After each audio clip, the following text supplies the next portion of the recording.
Magandang hapon, update na nga muna tayo sa lagay na ating panahon ngayong araw ng Miyerkules, ika-16 sa buwan ng Oktubre, taong 2024. Kung makikita nga natin sa ating satellite image, may mga kaulapan tayo dito, south ng Mindanao. Ito ay Intertropical Convergence Zone o ITCZ. Itong ITCZ ay salubungan ng hangin galing northern at southern hemisphere. At itong ITCZ sa kasalukuyan ay nakakaapekto sa may southern Mindanao.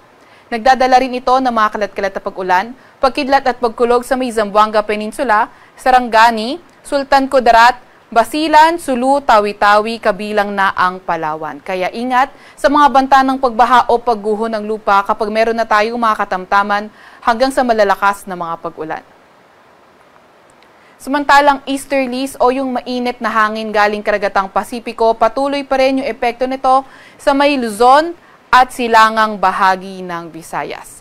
Para naman sa lagay ng panahon sa Metro Manila at nalalabing bahagi ng ating kapuluan, asahan natin yung partly cloudy to cloudy skies condition at may mga tsansa ng mga localized thunderstorms. Yung mga kasamahan natin sa Regional Services Division patuloy na maglalabas ng mga thunderstorm advisory, rainfall advisory o hindi kaya heavy rainfall warning kung kinakailangan. Sa kasalukuyan rin naman ay wala tayong namomonitor na low pressure area or bagyo sa loob or malapit sa ating Philippine Area of Responsibility. Subalit, hindi rin naman natin tinatanggal yung posibilidad na sa mga susunod na araw ay meron na tayong i-monitor na low pressure area na malapit sa ating area of responsibility. Para naman sa lagay na ating panahon bukas, asahan natin sa Palawan area ay magiging maulan pa rin. Sa Metro Manila naman at nalalabing bahagi ng Luzon, asahan natin na partly cloudy to cloudy skies condition pa rin tayo with chances of localized thunderstorms. Agwat ng temperatura bukas sa Metro Manila, 25 to 33 degrees Celsius. 17 to 24 degrees Celsius sa may Baguio, 24 to 32 degrees Celsius sa may Lawag, 25 to 32 degrees Celsius sa may Tugigaraw, 25 to 31 degrees Celsius sa may Legazpi at 23 to 31 degrees Celsius sa may Tagaytay. Agwat naman ng temperatura bukas sa may Puerto Princesa ay 25 to 32 degrees Celsius at sa may Calayan Islands naman ay 26 to 33 degrees Celsius. Kinabukasan naman sa may Visayas area, inaasahan natin patuloy pa nga rin ang fair weather conditions na may mga tsansa pa rin ng mga localized thunderstorms. By tomorrow, asahan naman natin sa parte pa rin ng Zamboanga Peninsula, Sultan Kudarat, Sarangani, Basilan, Sulu at Tawi-Tawi, patuloy na magdadala ng mga paulan ang Intertropical Convergence Zone o ITCZ. Sa nalalabing bahagi naman ng Mindanao area, partly cloudy to cloudy skies at may mga tsansa ng mga localized thunderstorms.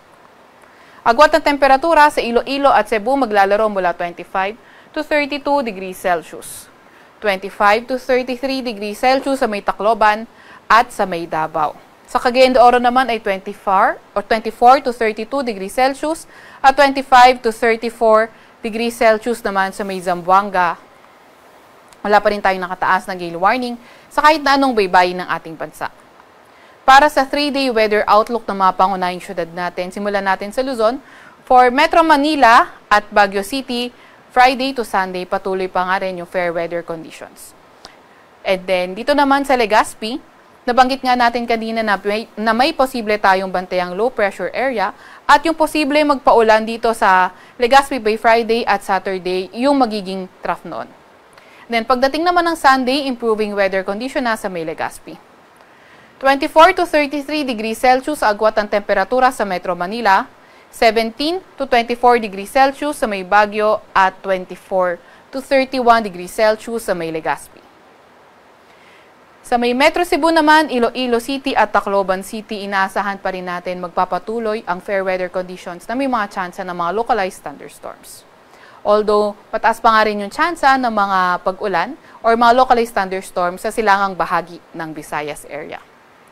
Sa Metro Cebu, 32 degrees Celsius ang pinakamataas na temperatura.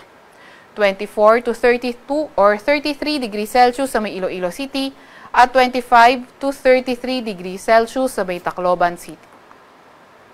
Sa Mindanao area naman, nakikita nga natin Sa may Cagayan de Oro City, patuloy ang fair weather conditions. Subalit dito sa may Metro Davao at Zamboanga City, Friday and Saturday, magandang panahon naman yung inaasahan natin na may mga tsansa ng mga localized thunderstorms. Pero pagdating ng linggo, posible na nga maging maulan sa Davao at Zamboanga City.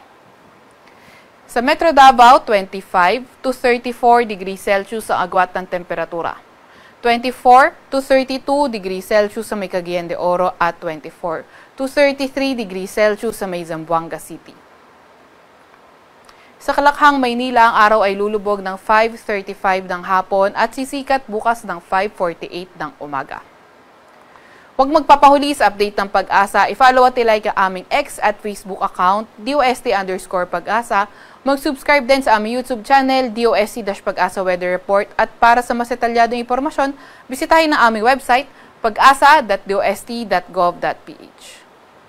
At yan naman po muna ang latest mula sa Weather Forecasting Center ng Pag-asa. Veronica C. Torres, nag-ulat.